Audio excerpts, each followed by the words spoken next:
Hello, I am back. Today we're going to make pasta, a different kind of pasta. These are called cicatelli in our traditional dialect, but they are cavatelli.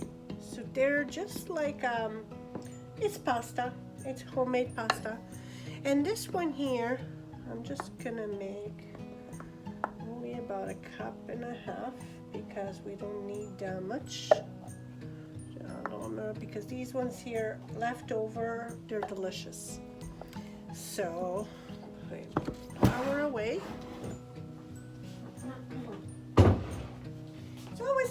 It's good to keep the flour in a container, whether it's plastic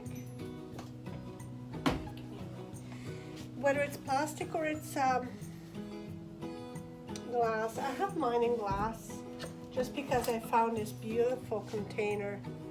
Just a little bit of salt. Okay. And for these ones here, they're very straightforward. All you need is warm water and flour. So we're going to start a little well. That's pretty much it.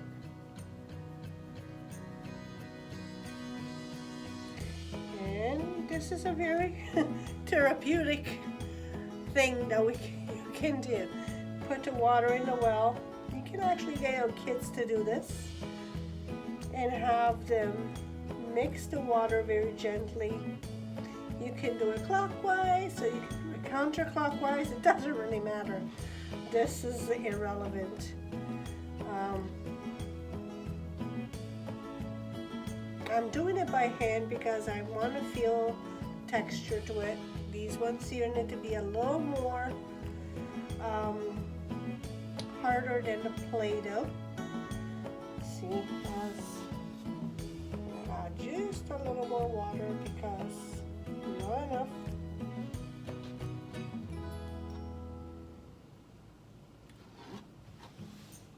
Okay.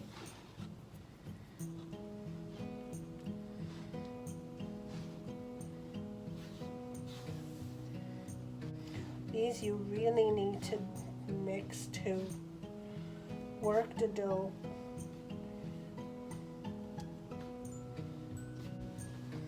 Really get your arms work out, and this one's, if it is a little too dry, what you can do is you can wet your hands, but it's coming together beautifully. Okay, so we're gonna have to let it set just a little bit, about 10 minutes, 10-15 minutes, and then we'll be back and do it. All right. Okay, so here we are. The dough has rested, and we have ready to go.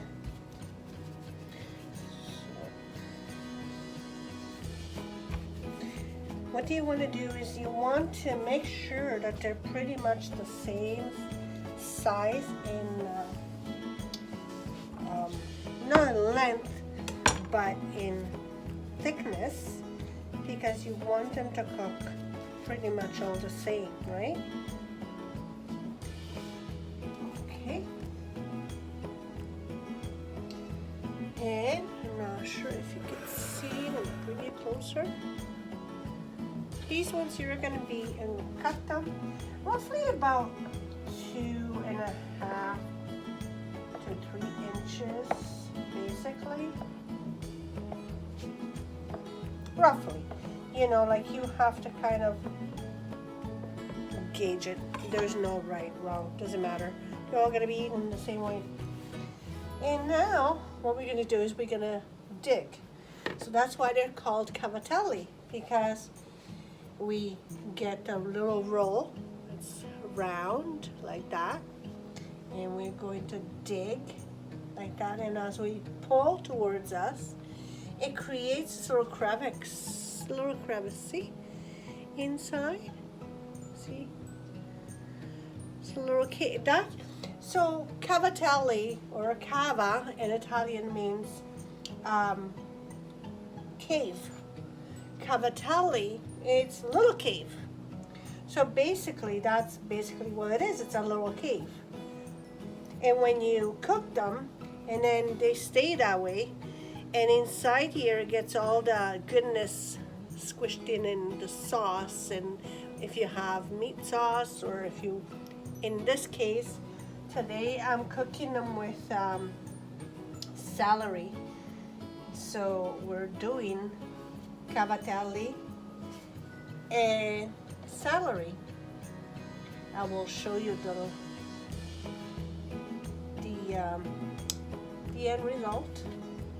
This works your fingers pretty hard because you have to press. Can't really do it. And there is another one that you could do with this and the it's called a fellow, a needle, and you roll it on the needle. It becomes like a bucatini, like the little hole in the middle. These are not hard to make. It took me, what, the whole 2 minutes to bring them together, and then 10 minutes to wait to let the dough kind of settle in a little bit. So as you kind of can prep these, leave them, and then as you're waiting for the water to boil, you can kind of make them already. If you're in a rush, if you have a day, what we used to do is on, you know, for people who worked and stuff that had a busy day, we used to make them ahead of time. Bring you back here so you can actually see what I'm doing. So we make them ahead of time. You let them dry a little bit. You can either freeze them, and you can make extra batch, and then you can freeze them.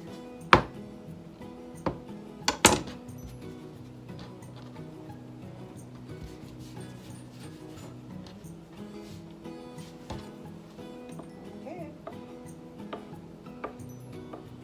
And for 2 people, you don't really need a lot of these. You know, these are of the shepherd. I used to work in the fields, and they used to come home and they were starving, so they would have a nice big pot to eat of this. So here's my dough. You know, I cut it in a little slice and then roll it. And as you roll, you always start from the middle, kind of roll it out, very gently pull, very gently. As you roll, it kind of stretches itself.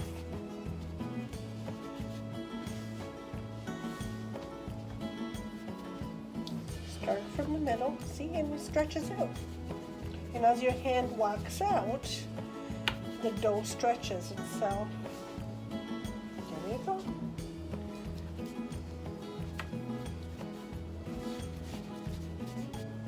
Go, all done. See, that didn't take me long at all. And I will have leftovers here for sure.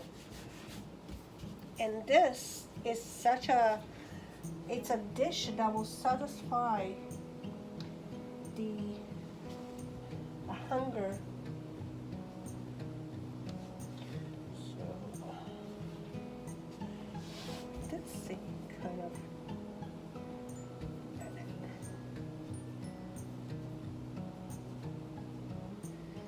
So, the ones, just kind of seeing which ones are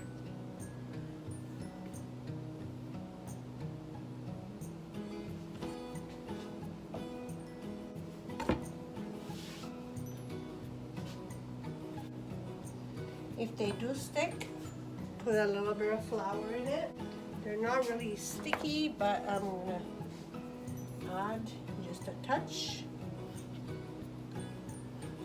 There's a better flow.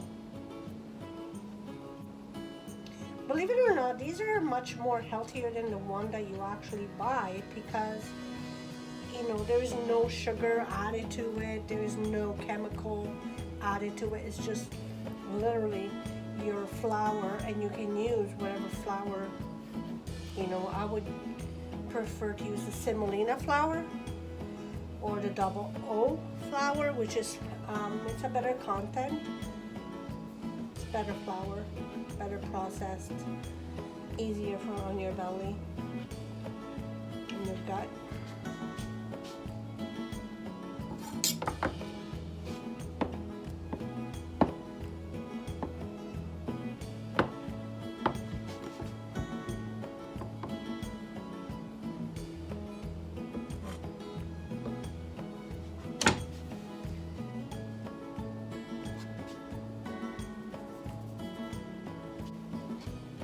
It depends how I'm gonna cook these. You can make them longer or you can make them shorter.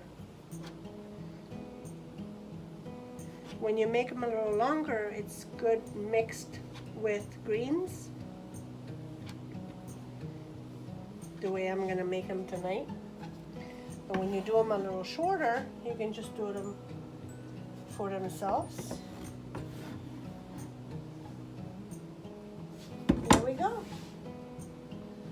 And so what I'm gonna do here now, sprinkle a little flour over it so they don't stick, which they're not gonna stick because they are really dried. Nice. When the dough is perfectly, they don't stick either. They do stick a little bit, but once you put them in the water, they kind of come apart. So you don't have to worry too much about it. There you go. So,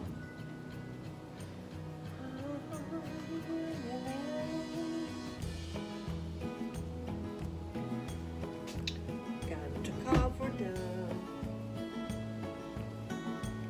So I'm going to use this to cover it. So now, we will see you when I'm cooking them. Thank you. Okay, folks. So this is the end product. So this greens is the celery that we got from the backyard. So you steam it or you cook it together with the pasta, and this is the end result that you get. And let me tell you, I wish there was smell-o-vision, because it smells delicious. There you go. Bon appetit.